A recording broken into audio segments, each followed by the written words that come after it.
Не завршуваат злоупотребите на водата од хидросистемот Ѓавато. Нови обвинувања дека водата ја користи кој како стигне упати сопственикот на хидроелектраната Топлец, која се наоѓа на брегот на Дојранското езеро.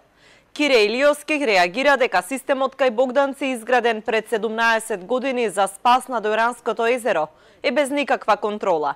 Изминатата седмица водата била испуштана низ милни испусти во браната Палјурци, за да се наполни акумулацијата каде треба да се одржи риболовен надпревар.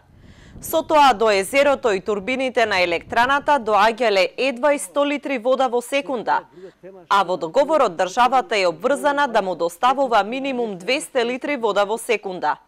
Предходно намерно биле оштетени воздушни вентили на цевководот, што според Илиовски е закана за безбедноста на целиот систем. Вчера пак во рок од неколку часа комплетно бил запрен доторот на вода. Илиовски вели дека за проблемот ги известил и раководителот на Ѓавато и Министерството за животна средина. Од Министерството пак негираат дека се запознаени со оваа ситуација, ниту дале дозвола за полнење на Палјурци, ниту е побарана согласност.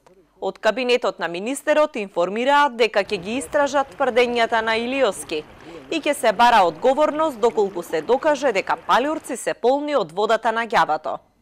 Според упатени во проблемот, водата на Ѓавато ја користи и сопственик на рибник, кој во текот на летото со див приклучок го полни рибникот од Ѓавато. Досега е утврдено дека бесплатно вода користат земјоделски задруги, индивидуални земјоделци, но и комуналното претпријатие на Богданци. Инспекторатот за животна средина упатува дека треба да се испита и договорот со хидроелектраната Топлец, затоа што е склучен на само неколку месеци пред ликвидацијата на јавното претпријатие Дојранско езеро. Случајот со злоупотребата на водата во Ѓавато веќе е во рацете на полицијата. Инспектори од Канцеларијата за криминалистика во Гевгелија ги викале на распит раководителот и вработени во хидросистемот, каде според Инспекторатот за животна средина владее неред и беззаконие најмалку 7 години.